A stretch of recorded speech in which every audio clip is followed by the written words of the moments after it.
नमस्कार दोस्तों। आज हम एनसीईआरटी कक्षा 12 की इतिहास की पहली पुस्तक भारतीय इतिहास के कुछ विषय भाग 1 के अध्याय 3 का अध्ययन करेंगे। जैसा कि इस चैप्टर के नाम से ही पता चल रहा है कि हम इस चैप्टर में क्या पढ़ेंगे। तो चलिए शुरू करते हैं चैप्टर 3 का पार्ट 1 वीडियो और जानते हैं आरंभिक समाज के बारे में। दोस्तों, पिछले अध्याय में हमने पढ़ा कि लगभग 600 ईस्वी पूर्व से 600 ईस्वी तक के मध्य आर्थिक और राजनीतिक जीवन में अनेक परिवर्तन हुए। इनमें से कुछ परिवर्तनों ने समकालीन समाज पर अपना प्रभाव छोड़ा। उदाहरणतः वन क्षेत्रों में कृषि का विस्तार हुआ, जिससे वहां रहने वाले लोगों की जीवन शैली में परिवर्तन हुआ। शिल्प विशेषज्ञों के एक विशिष्ट सामाजिक समूह का उदय हुआ तथा संपत्ति के असमान वितरण ने सामाजिक विषमताओं को अधिक प्रखर बनाया। इतिहासकार इन सब प्रक्रियाओं को समझने के लिए प्रायः साहित्यिक परंपराओं का उपयोग करते हैं। कुछ ग्रंथ सामाजिक व्यवहार के मानदंड तय करते थे, अन्य ग्रंथ समाज का चित्रण करते थे और कभी-कभी समाज में मौजूद विभिन्न रिवाजों पर अपनी टिप्पणी भी प्रस्तुत करते थे। अभिलेखों से हमें समाज के कुछ ऐतिहासिक अभिनायकों की झलक मिलती है। हम देखेंगे कि प्रत्येक ग्रंथ और अभिलेख किसी समुदाय विशेष के दृष्टिकोण से लिखा जाता था। अतः यह याद रखना जरूरी हो जाता है कि ये ग्रंथ किसने लिखे, क्या लिखा गया और किनके लिए इनकी रचना हुई।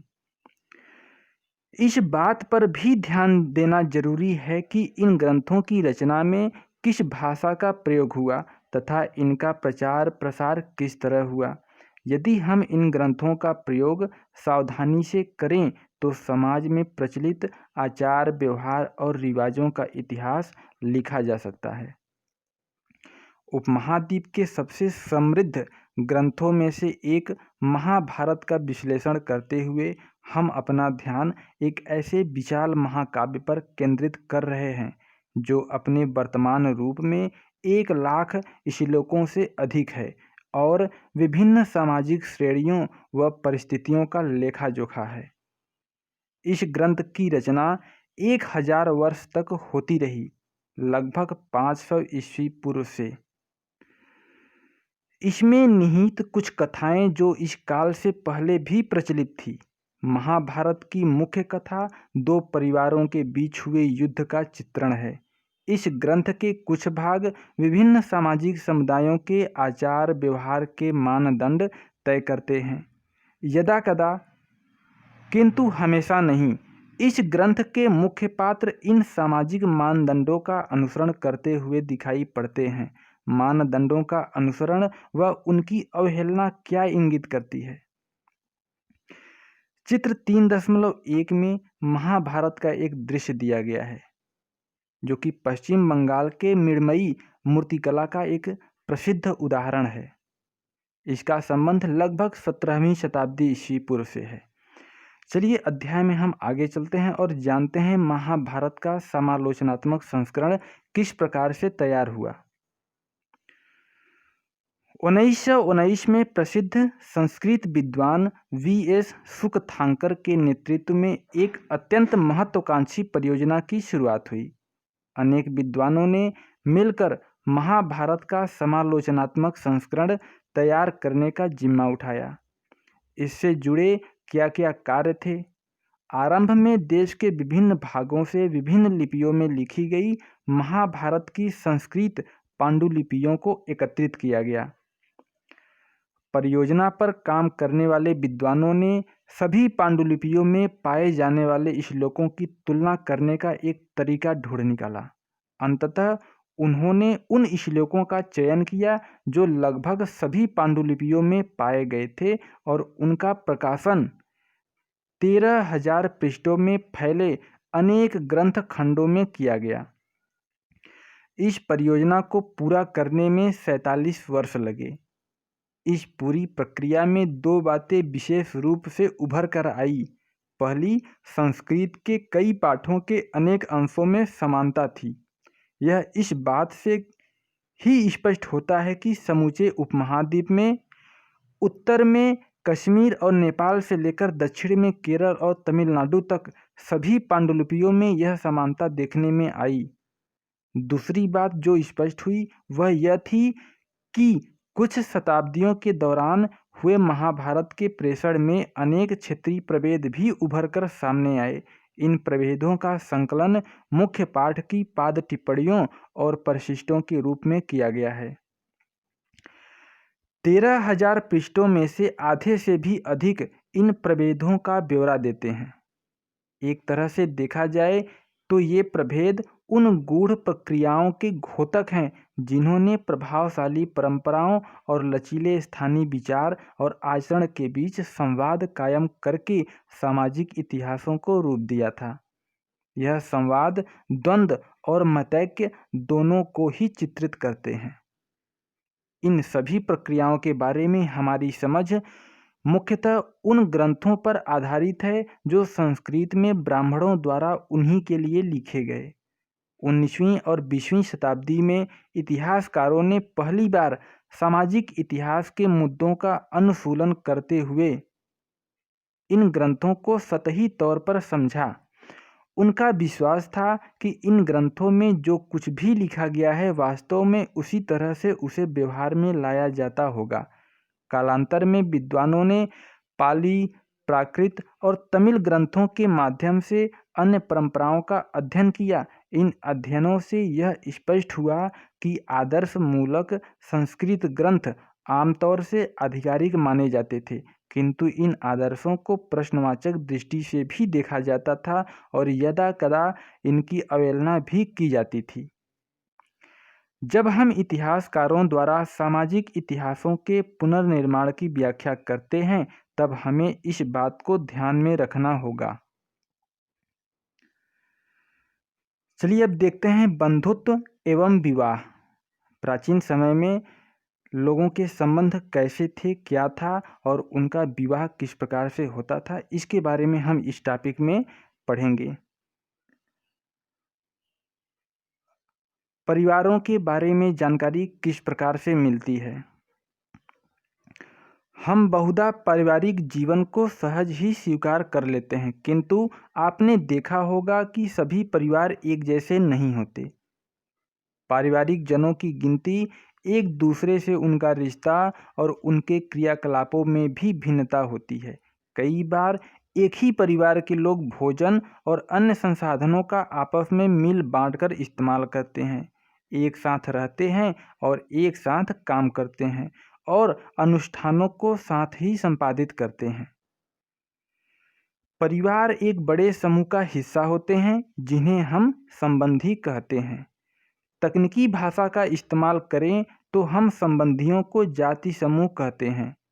पारिवारिक रिश्ते नैसर्गिक और रक्त संबंध माने जाते हैं, किंतु इन संबंधों की परिभाषा अलग अलग तरीके से की जाती है। कुछ समाजों में भाई बहन जैसे चचेरे मौसेरे आदि से खून का रिश्ता माना जाता है, किंतु अन्य समाज में ऐसा नहीं मानते। आरंभिक समाजों के संदर्भ में इतिहासकारों को विशिष्ट परिवारों के बारे में जानकारी आसानी से मिल जाती है, किंतु सामान्य लोगों के पारिवारिक संबंधों को पुनर्निर्मित करना मुश्किल हो जाता है। इतिहासकार परिवार और बंधुता संबंधी विचारों का भी विश्लेषण करते हैं। इनका अध्ययन इसलिए महत्वपूर्ण है क्योंकि इससे लोगों की सोच का पता चलता है। संभवतः इन विचारों ने लोगों के क्रियाकलापों को प्रभावित किया होगा, इसी तरह व्यवहार ने विचारों पर भी असर डाला होगा। परिवार और बंधुता के लिए प्रयुक्त शब्द। संस्कृत ग्रंथों में कुल शब्द का प्रयोग परिवार के लिए और जाति का बांधवों के बड़े समूह के लिए होता है। पीढ़ी दर पीढ़ी किसी भी कुल के पूर्वज इकट्ठे रूप में एक ही वंश के माने जाते हैं। चलिए अब देखते हैं पितृवंशिक व्यवस्था के आदर्श क्या थे। क्या हम उन बिंदुओं को निर्दिष्ट कर सकते हैं जब बंधुता के रिश्तों में परिवर्तन आया। एक स्तर पर महाभारत इसी की कहानी है। यह बांधवों के दो दलों कौरव और पांडव के बीच भूमि और सत्ता को लेकर हुए संघर्ष का चित्रण करती है। दोनों ही दल कुरु वंश से संबंधित थे, जिनका एक जनपद पर शासन था। यह संघर्ष एक युद्ध में परिणत हुआ, जिसमें पांडव विजयी हुए। इनके उपरांत पीतवंशिक उत्तराधिकार को उद्घोषित किया गया। हालांकि पीतवंशिकता महाकाव्य की रचना से पहले भी मौजूद थी। महाभारत की मुख्य कथा वस्तु ने इस आदर्श को और सुदृढ़ किया। पीतवंशिकता में पुत्र पिता की मृत्यु के बाद उनके संसाधनों पर अधिकार जमा सकते हैं। राजाओं के संदर्भ में सिंहासन पर भी। अधिकतर राजवंश लगभग 6ठी शताब्दी ईस्वी पूर्व से पीतवंशिकता प्रणाली का अनुसरण करते थे। हालांकि इस प्रथा में विभिन्नता थी। पीतवंशिकता का अर्थ है वह वंश परंपरा जो पिता के पुत्र, फिर पौत्र, प्रपौत्र आदि से चलती है। मातृवंशिकता शब्द का इस्तेमाल हम तब करते हैं जहां वंश परंपरा मां से जुड़ी होती है। कभी पुत्र के न होने पर एक भाई दूसरे का उत्तराधिकारी हो जाता था, तो कभी बंधु बांधव सिंहासन पर अपना अधिकार जमाते थे। कुछ विशिष्ट परिस्थितियों में स्त्रियों, जैसे प्रभावती गुप्त, सत्ता का उपयोग करती थी। पीतवंशिकता के प्रति झुकाव शासक परिवारों के लिए कोई अनूठी बात नहीं थी। ऋग्वेद जैसे कर्मकांडी ग्रंथ के मंत्रों से भी यह बात स्पष्ट होती है कि यह संभव है कि धनी वर्ग के पुरुष और ब्राह्मण भी ऐसा ही दृष्टिकोण रखते थे। उत्तम पुत्रों का प्रजनन। यहाँ ऋग्वेद से एक मंत्र का अंश उद्धृत है जो इस ग्रंथ में संभवतः लगभग 1000 ईस्वी पूर्व में जोड़ा गया था। विवाह संस्कार के दौरान यह मंत्र पुरोहित द्वारा पढ़ा जाता था। आज भी अनेक हिंदू विवाह संस्कारों में इसका प्रयोग होता है। मैं इसे यहाँ से मुक्त करता हूँ, किंतु वहाँ से नहीं। मैंने इसे वहाँ मजबूती से स्थापित किया है, जिससे इंद्र के अनुग्रह से इसके उत्तम पुत्र हो और पति के प्रेम का सौभाग्य इसे प्राप्त हो। इंद्र शौर्य, युद्ध और वर्षा के एक प्रमुख देवता थे। यहाँ और वहाँ से तात्पर्य पिता और पति के गृह से है। स्वजन के मध्य लड़ाई क्यों हुई? यह उद्धरण संस्कृत महाभारत के आदि पर्वन प्रथम अध्याय से है और कौरव पांडव के बीच हुए संघर्ष का चित्रण करता है। कौरव धृतराष्ट्र के पुत्र थे और पांडव उनके बांधव जन थे। चूंकि धृतराष्ट्र नेत्रहीन थे, अतः उनके अनुज पांडु हस्तिनापुर के सिंहासन पर आसीन हुए। किंतु पांडु की असामयिक मृत्यु के बाद धृतराष्ट्र राजा बने, क्योंकि सभी राजकुमार अभी अल्प वयस्क थे।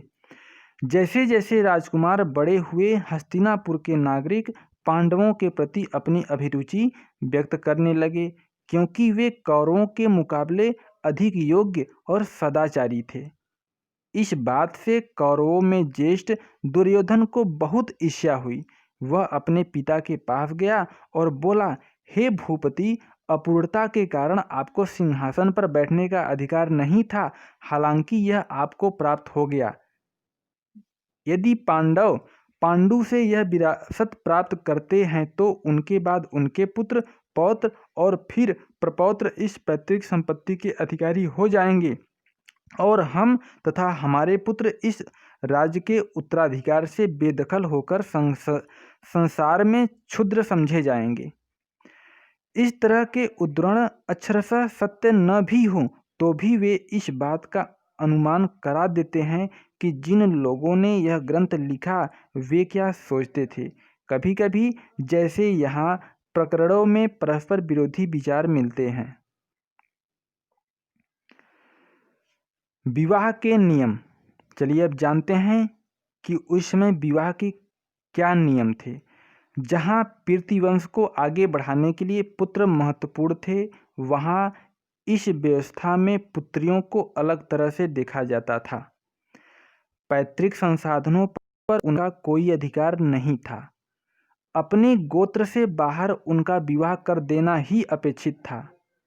इस प्रथा को बहिर्विवाह पद्धति कहते हैं और इसका तात्पर्य यह था कि ऊंची प्रतिष्ठा वाले परिवारों की कम उम्र की कन्याओं और स्त्रियों का जीवन बहुत सावधानी से नियमित किया जाता था, जिससे उचित समय और उचित व्यक्ति से उनका विवाह किया जा सके।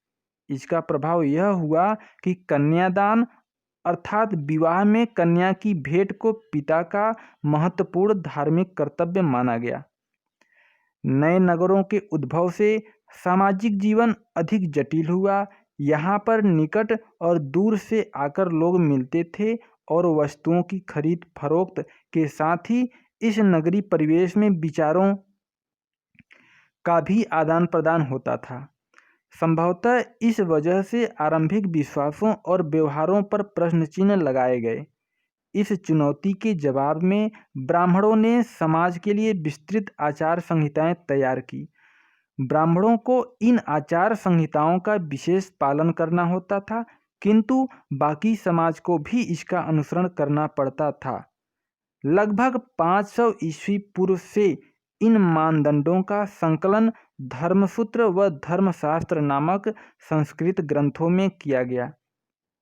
इसमें सबसे महत्वपूर्ण मनुस्मृति थी, जिसका संकलन लगभग 200 ईस्वी पूर्व से 200 ईस्वी के बीच हुआ। हालांकि इन ग्रंथों के ब्राह्मण लेखकों का यह मानना था कि उनका दृष्टिकोण सार्वभौमिक है और उनके बनाए नियमों का सबके द्वारा पालन होना चाहिए, किंतु वास्तविक सामाजिक संबंध कहीं अधिक जटिल थे। इस बात को भी ध्यान में रखना जरूरी है कि उपमहाद्वीप में फैली क्षेत्रीय विभिन्नता और संचार की बाधाओं की वजह से भी ब्राह्मणों का प्रभाव सार्वभौमिक कदापि नहीं था। दिलचस्प बात यह है कि धर्मसूत्र और धर्मशास्त्र विवाह के 8 प्रकारों को अपनी स्वीकृति देते हैं। इनमें से पहले 4 उत्तम माने जाते थे और बाकियों को निंदित माना गया। संभव है कि ये विवाह पद्धतियां उन लोगों में प्रचलित थीं जो ब्राह्मणी नियमों को अस्वीकार करते थे।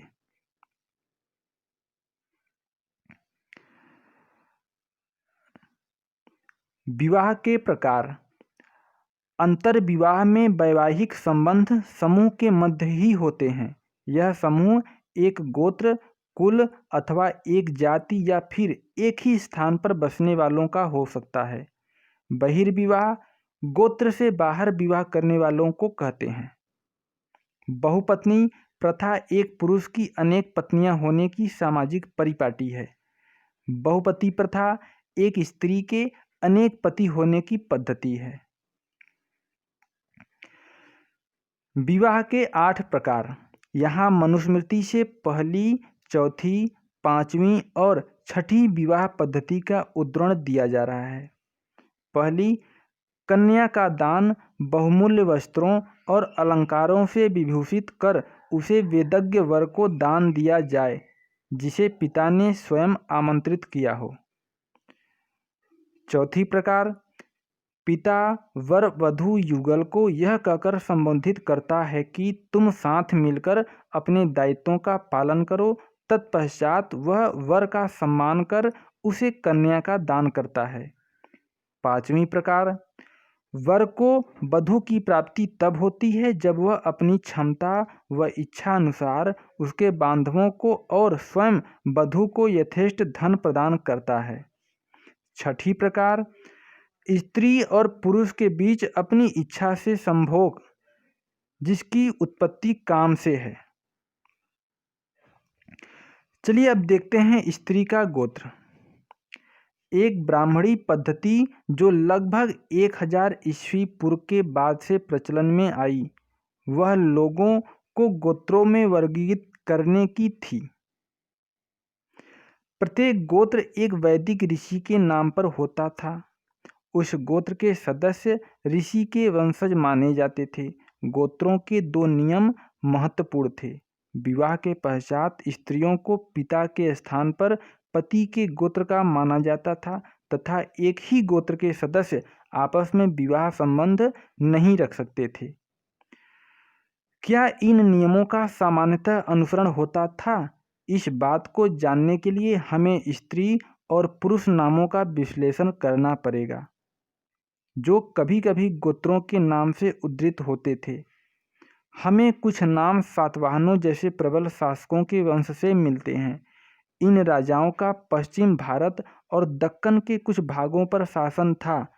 लगभग दूसरी शताब्दी ईस्वी पूर्व से दूसरी शताब्दी ईस्वी तक सातवाहनों के कई अभिलेख प्राप्त हुए हैं, जिनके आधार पर इतिहासकारों ने पारिवारिक और वैवाहिक रिश्तों का खाका तैयार किया।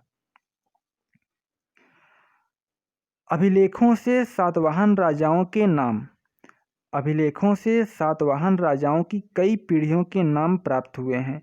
इन सभी नामों में राजा की एक जैसी पदवी पर ध्यान दीजिए। इसके अलावा अगले शब्द को भी लक्षित कीजिए, जिसका पुत्र से अंत होता है। यह एक प्राकृत शब्द है जिसका अर्थ पुत्र है। गौतमी पुत्र का अर्थ है गौतमी का पुत्र। गौतमी और वशिष्ठी स्त्रीवाची नाम है गौतम और वशिष्ठ के। ये दोनों वैदिक ऋषि थे जिनके नाम से यह गोत्र है। राजा गौतमी पुत्र श्री सातकनी, राजा वशिष्ठी पुत्र श्री पुलुमाई, राजा गौतमी पुत्र स्वामी श्री यन सातकनी, राजा मधारी पुत्र स्वामी सक्सेन, राजा हरिति पुत्र चतरपन सातकनी, राजा हरति पुत्र विनहुकद चतुकुलानंब सातकमणि, राजा गौतमी पुत्र श्री विजय सातकनी। चित्र 3.3 में एक सातवाहन राजा तथा उसकी पत्नी सातवाहन राजाओं की आकृतियां बहुधा उन गुफाओं की भित्तियों पर उत्कीर्ण की जाती थी जिन्हें बौद्ध भिक्षुओं को दान में दिया जाता था। यह मूर्ति लगभग दूसरी शताब्दी ईसा पूर्व की है। उपनिषद में मारुति नाम। बृहदारण्यक उपनिषद में, जो आरंभिक उपनिषदों में से एक है, आचार्यों और शिष्यों की उत्तरोत्तर पीढ़ियों की सूची मिलती है, जिसमें से कई लोगों को उनके मारुति नामों से निर्दिष्ट किया गया था।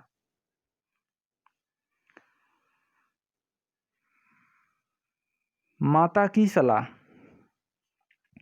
महाभारत में उल्लेख मिलता है कि जब कौरवों और पांडवों के बीच युद्ध अवश्यंभावी हो गया तो गांधारी ने अपने ज्येष्ठ पुत्र दुर्योधन से युद्ध न करने की विनती की।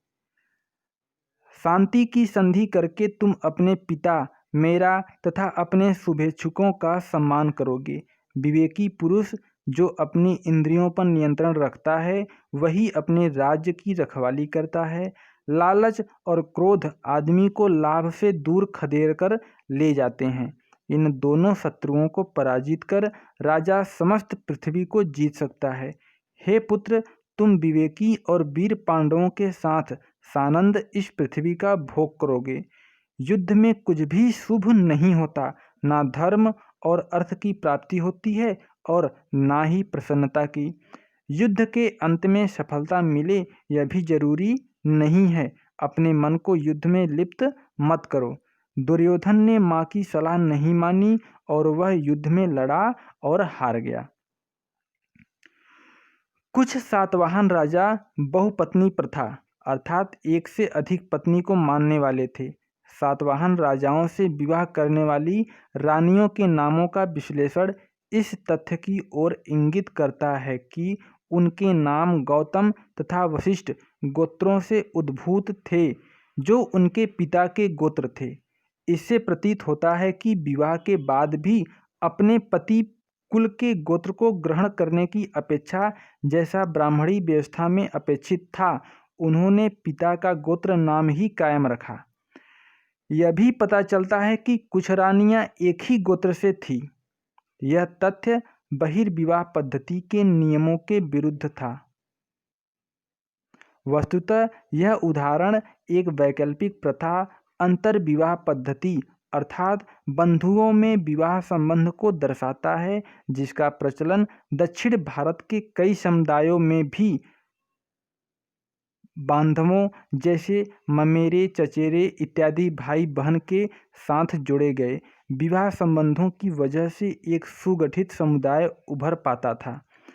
संभवतः उपमहाद्वीप के और भागों में अन्य विविधताएं भी मौजूद थी, किंतु उनके विशिष्ट ब्यौरों को पुनर्निर्मित करना संभव नहीं हो पाया है। प्राचीन समय में क्या माताएं महत्वपूर्ण थीं? हमने पढ़ा कि सातवाहन राजाओं को उनके मातृनाम अर्थात माता के नाम से उद्भूत से चिन्हित किया जाता था। इससे यह प्रतीत होता है कि माताएं महत्वपूर्ण थीं, किंतु किसी भी निष्कर्ष पर पहुंचने से पहले हमें बहुत सावधानी बरतनी होगी।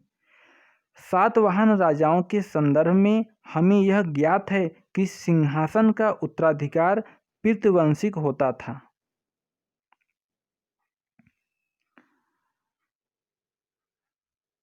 चित्र 3.4 यह एक युद्ध का दृश्य है। यह महाभारत के दृश्यों से सबसे प्राचीन मूर्ति चित्रों में से एक है। यह मिट्टी की मूर्ति अहिच्छन्न उत्तर प्रदेश के एक मंदिर की दीवार पर उत्कीर्ण है, जो लगभग 5वीं शताब्दी ईस्वी की है। साथियों, इस वीडियो में इतना ही। बाकी के टॉपिक हम अगले वीडियो में देखेंगे। चलिए दूसरे वीडियो में चलते हैं।